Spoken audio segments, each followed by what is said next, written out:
आज तक पर नेशनल हेराल्ड केस की डिबेट चल रही थी और गौरव भाटिया ने सुप्रिया श्रीनेत को कह दिया जलेबी बाई। सुप्रिया श्रीनेत कहाँ चुप बैठने वाली थी, उन्होंने भी कह दिया कि आप पैंट खोलकर डिबेट में आते हैं। जलेबी बाई तो आपको बुलाते हैं लोग।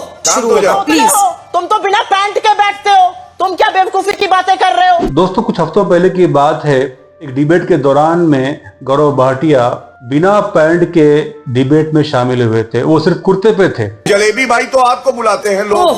राजनीति के मैदान में हम ये खेल देखते आए हैं, जब भी सत्ता को मौका मिलता है वो विपक्ष पर हावी हो जाता है, यानी कि जो सवालात विपक्ष के हैं उन सवालों को वो जवाब दिए बिना उन पर हावी हो जाता है। मेरा ऐसा मानना है कि जब किसी पार्टी को सत्ता मिल जाती है तो सत्ता मिलने के बाद उनको जनता की पॉलिसियों पर गौर करने के बजाय उनको अपनी पार्टी को हमेशा बनाए रखना होता है।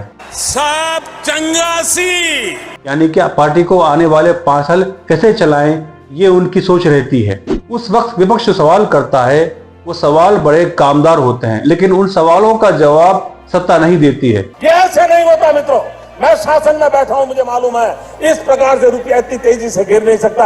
आपको याद होगा 2014 के पहले भी मोदी जी सवाल किया करते थे सत्ता पार्टी से। उनके सवालों में रुपया गिरना, जीएसटी पर बातचीत, एफडीआई पर बातचीत होती थी, लेकिन जैसे ही सत्ता मिल गई है आज बीजेपी और मोदी जी सवालों से भागते हैं।